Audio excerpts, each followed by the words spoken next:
Dağların başını çən duman alıb, çoxunun qalmayıb imkan əlində. Yaxşı kişilərin yaxası qalıb naşükür əlində, nadan əlində. Biz hörmət görmədik bir qonaq kimi. Hər şeyə aldandıq hey uşaq kimi. Küçəyə atılmış oyuncaq kimi oynatdı bizləri dövran əlində. Namusla yaşamaq olsa da çətin, qazanmaq gözəldir haqqın rəhmətin.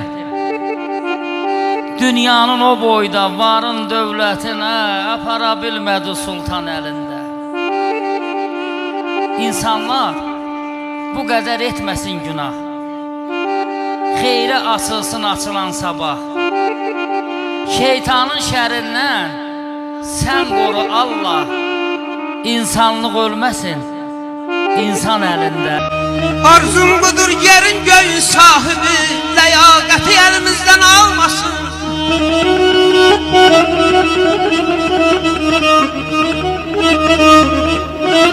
Arzum budur yerin göyün sahibi, ləyaqəti əlimizdən almasın.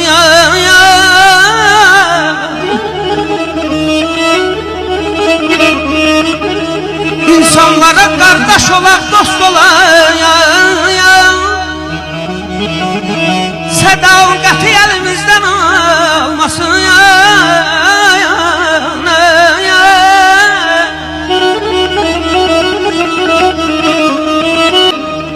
Yaşlılardan qüvvət alar, güc alar,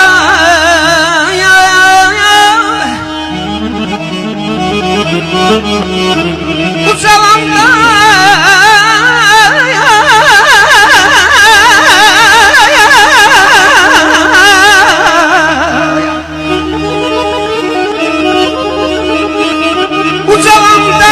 təmiz adla ucalaq, qocalsaq da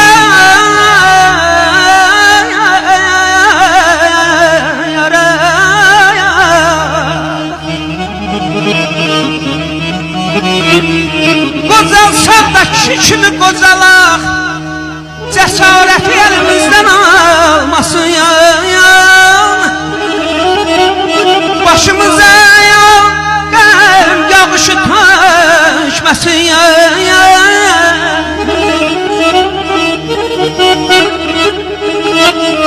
Başımıza qəm yağışı tökməsin. Qəlbimizdə dərd toxumun əkməsin.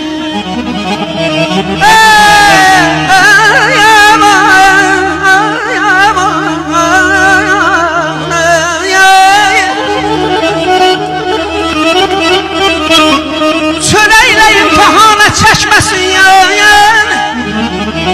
Bərəkəti əlimizdən almasın. Heç kəs dünyanı tutub duran deyil, vaxt çatanda sən də köçüb gedəcəksən. Qoruğunu çəkdiyin var devlətin hamısını burada töküb gedəcəksən. Ayrılmaz səndən yaxşı pis əməlin, burada tövbə elə silinsin səhvlərin. Dünyadan aldığın dünya dərdlərin qaytarıb dünyaya verib gedəcəksən. Boşa üzülüb, boşa qəm çəkibsən. Orada tikəcən, burada nə əkibsən. Görəcən yalan yerə tər tökübsən, əli boş boynunu püküb gedəcəksən. Nisbi sən də boşa veribsən ömrü, günahkar görmə zamanı, dövrü. Boş xala xətrin qalmasından ötürü əbədi dünyadan itib gedəcəksən.